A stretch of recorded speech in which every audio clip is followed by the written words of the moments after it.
Hello everyone, and thanks for coming. So we are going to talk about investigating blockchains, but before I start, I'm going to introduce myself very quickly. So I can recognize most of the people from beside Pristina, so I'm going to do it very quickly. So I'm a French wonder blocker doing some weird stuff. Most of my hack was quite useless but very fun. I'm the kind of guy who can block Alexa device or just sometime try to do electronics, but I can explode or doing some dangerous stuff. About my work, I'm a senior security consultant at Bishop Fox. This is a very cool job. I'm working with some of you here. There is only cool people, and I'm going to stop talking about my job because I'm on vacation. And if you want to reach out, you can find my Twitter or LinkedIn account. And this is my dog because she's beautiful. So, before we start, just a few reminders about what is a blockchain and why we are going to investigate the blockchain. So, for the reminder, a blockchain is mostly a public database. All data are accessible and readable by everyone, and you can alterate, you can modify, or you can't delete anything at the moment of where the data are put into a block and sent to the blockchain, all the data are immutable. So basically, everything inside the blockchain is logs. So there is only data information, and the investigation is pretty easy with all the information we have. But why do we want to do investigation on blockchain? Most of us know that blockchain is a very dirty space nowadays. And to put some numbers, just for 2022, the blockchain landscape, the blockchain space lost around 4 billions from hack. 40 billions of money was money laundering, illicit activity. And more or less 1 billion lost from phishing and scam. So basically, just in 2022, the crypto space lost the price of Twitter in 1 year. Overall, it's $35,000 of loss by user by year. And I personally did $10 of benefit in 2022. So please don't listen to me to make money, but cybersecurity is a better subject for me. So, with all this money lost in just 1 year, and with all the money I didn't get, I start asking myself, where is all this money? If we lost 45 billions of dollars in 1 year, the 45 billions dollars don't disappear. So I start investigating. As I say in my at the beginning of the talk, we are going to talk about the blue side and the red side of investigating blockchain, because we can investigate blockchain for forensic and incident response purpose, but we can also use the information inside the blockchain to perform offensive security, just like bug bounty. So let's start with the blue side. Basically, inside a transaction, you will find some useful information. First of all, you have the associated block with an integer. This is the number of the block. The timestamp. We all need the timestamp for logs. We can't do a timeline without a timestamp. We can also find the wallet addresses, who did the transaction and to what address, the position of the transaction inside the block. It's you probably don't very understand why it's important, but in some next slide you will understand why a position of the transaction is very important inside a block. And just a field called input data. Inside this input data you will find all the technical and useful information you need to investigate. And you can also find a bunch of technical information, data and details, but it's not necessarily always useful for investigation. So, if you're wondering what a blockchain looks like in a data point of view, this is basically this. I know it can look scary, but it's not that much complicated.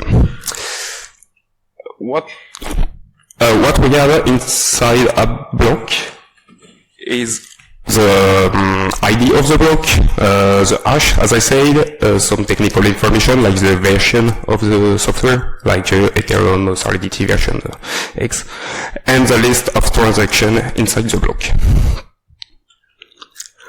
You have some website to analyze the block with a better view. The most known is the Etherscan website. So basically you can find the detail of your transaction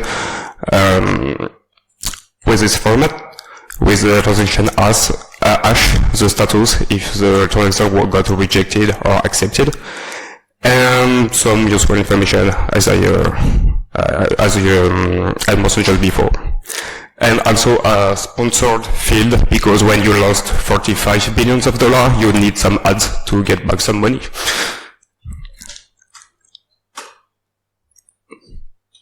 Oops, duplicate, sorry. Just like alpha of my book, please.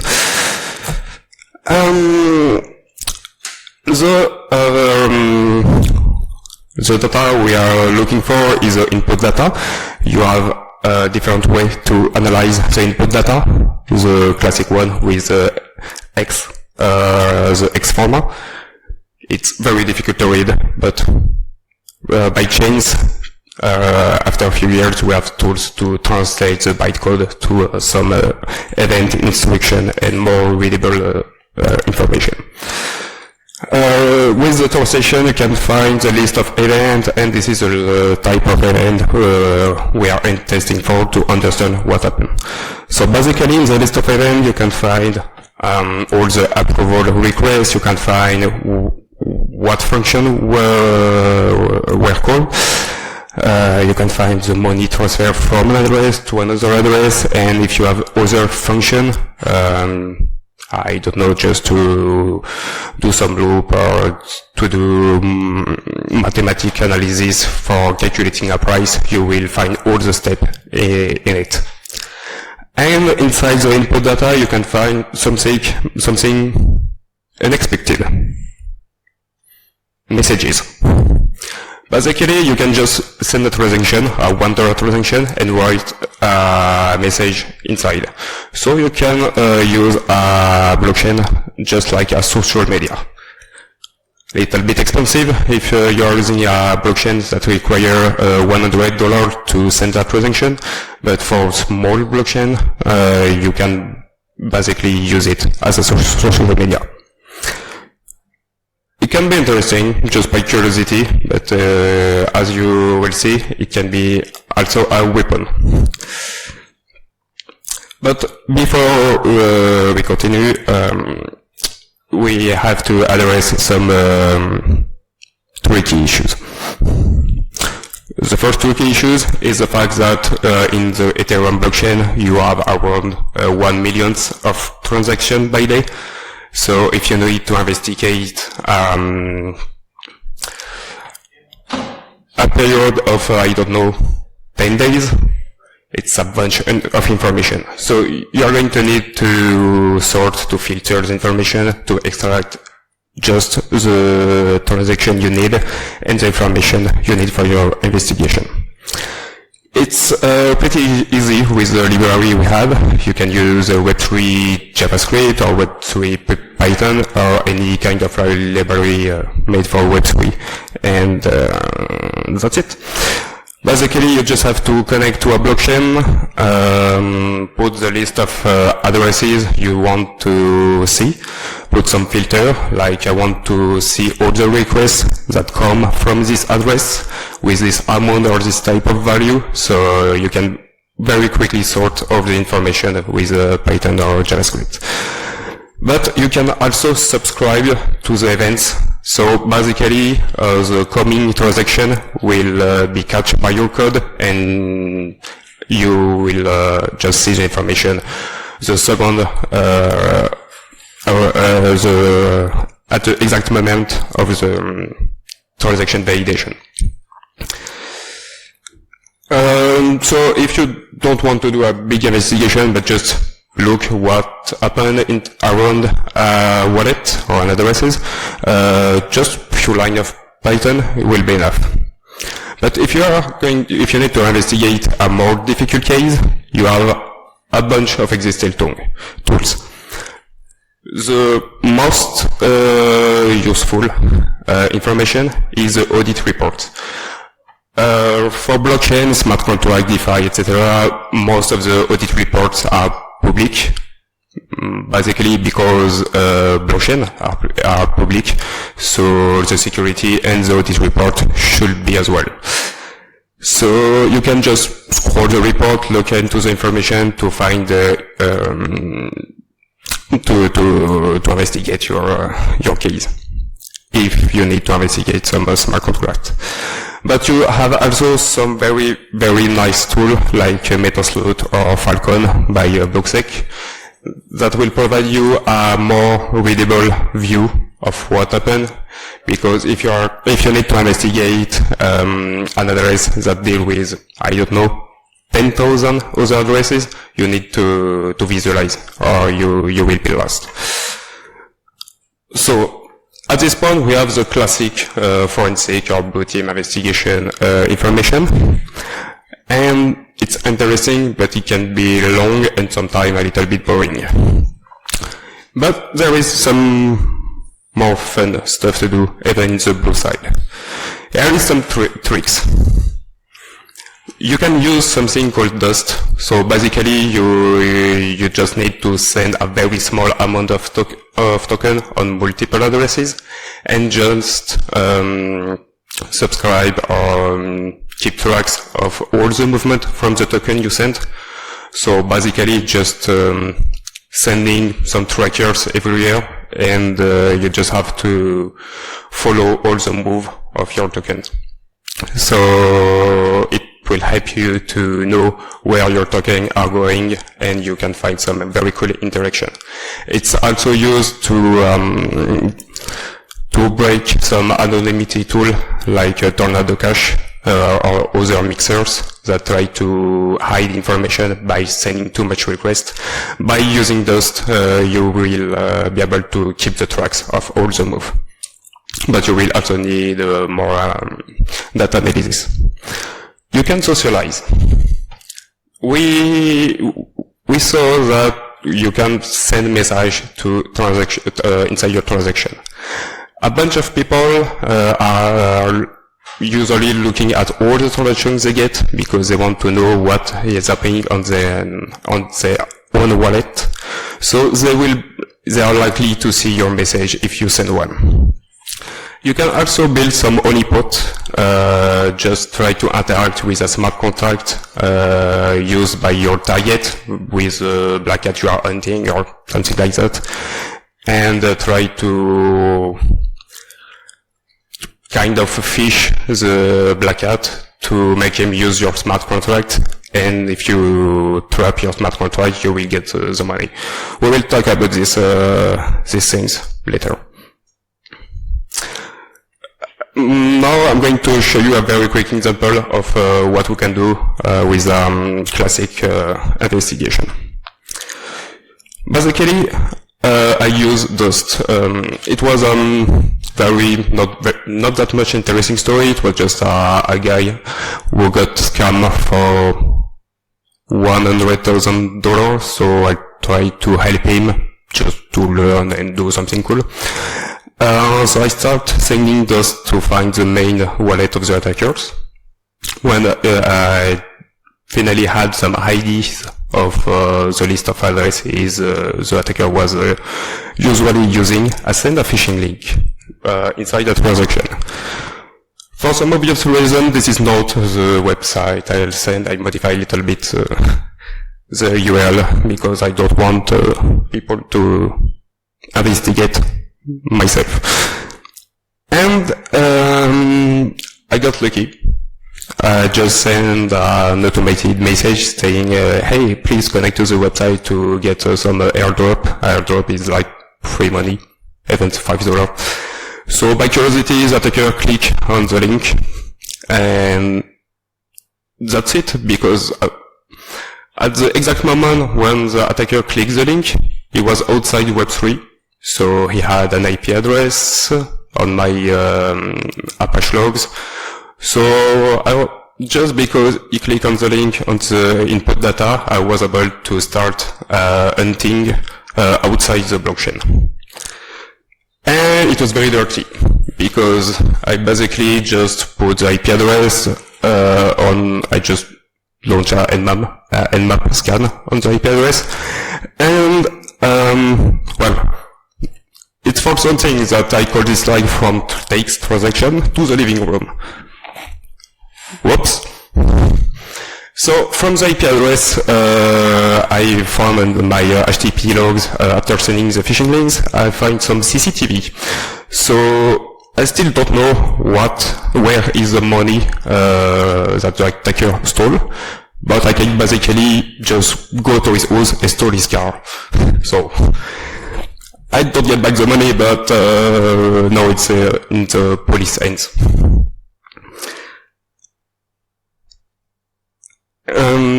We can continue after this finding, but it's becoming offensive security.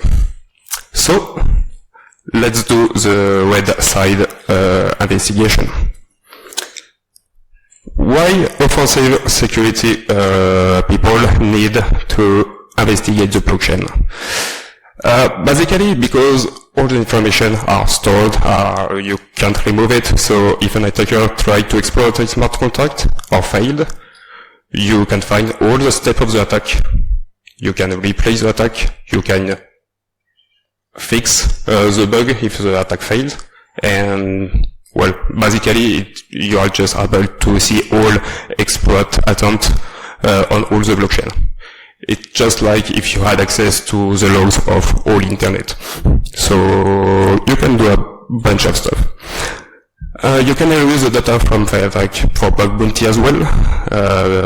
Usually when you are doing a good bug bounty, you are not testing in live or in production. You are doing a clone of the blockchain locally, and you are testing locally, so you don't break anything, and you don't provide information to other people. But you know, there is dirty people outside, and so you can find a very bunch of transactions containing your attack attempt. So you can just extract the log and start to weaponize the information. And this is where the fun starts. On blockchain, you have some nodes. Basically, you send the transaction to the node, and the node shares all the transaction with the other node, and this is a blockchain. But in your node, you have something called the memory pool. The memory pool is a list of all the transactions sent to a node, to a miner, and the miner will sort the transaction and include them into a block. And inside this memory pool, you can find all the function, all the codes of information.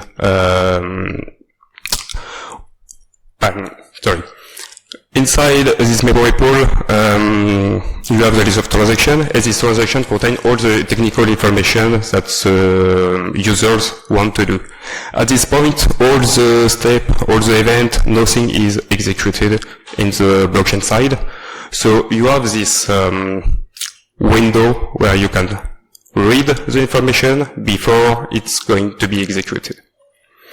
And it's going to be interesting at this point, because you can look at the TX, the transaction, you can intercept it, and you can replay the exact same request before the attacker. If you are faster than him, you can basically stall his attack and play the attack before him. And it's going to be interesting. Oh, oops, I forgot to share the schema. So basically, the mempool is the step before the miner. So all the users are sending a transaction, and the miner includes the transaction in the block. And at this point, we are going back to what I said before, the position of the transaction inside the block. Because when you send a transaction, you need to pay gas fees. And the first transaction is a transaction with the most gas used. So that's how you can front run people. Basically, if you see in your mempool a transaction with, I don't know, 1000 gas fees, you can take the full request, send the same request with 2000 gas fees, and basically you are just doing the transaction before the attacker. It's mostly used to perform front running or sandwich attack. So basically, if someone wants to buy a token for $1, you will intercept the transaction. You are going to sell the token at a higher price, and then include the loss block, so you exploit money change. Not interesting in your case, but this is basically how front running is working. This kind of front running in the cybersecurity field happened a lot of time. Basically, if some of you are interested in blockchain hacks, you are probably aware of the Curve finance hack.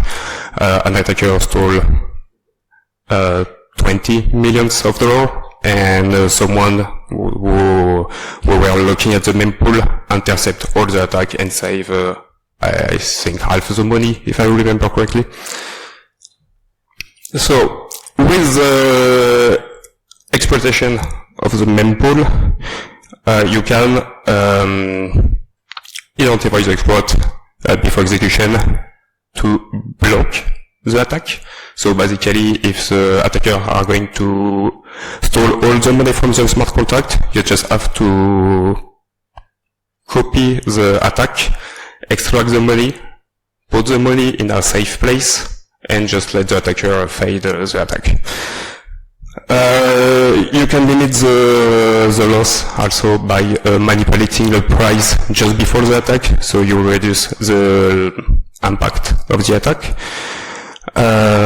You can use it to improve your bug bounty skills, and a bunch of other stuff. Initially, I start writing about front running and MEV, the mine and extractor values. This is the name of.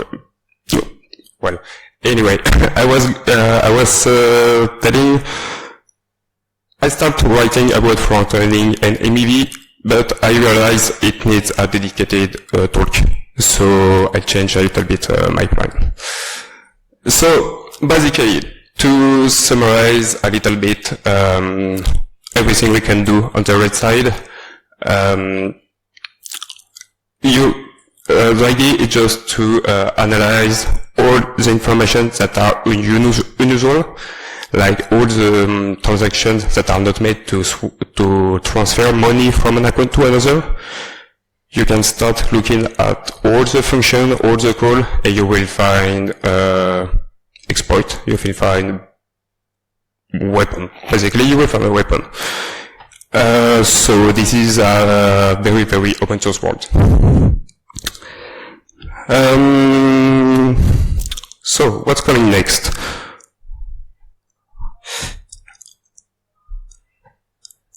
I started writing about MEV and front-running, and I realized half an hour is very too short.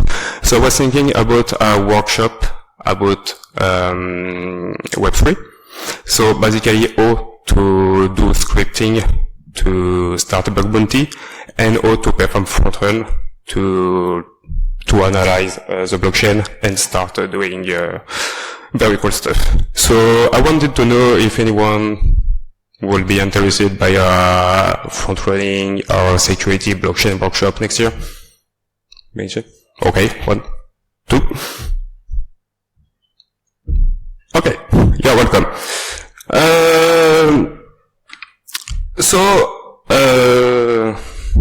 Basically I just get some unpaid extra work, so I think I'm not a businessman. So, sorry, I got a little bit lost. Yeah, if you have any question, please feel free to reach out. If I'm a little bit slow to answer, it's because my vacation is starting right now, so I'm not exploiting the memory pool, but another kind of pool. So just wait us a week if you want to discuss, but I'm still around tonight if you want to chat. I think I'm a little bit early because it's my second talk in English, so I was a little bit stressed. If you have any question, feel free to ask. If not, we will see again maybe for a workshop. Does anyone have any questions? No? All right. Thank you very much, Dylan. Thank you. Appreciate it.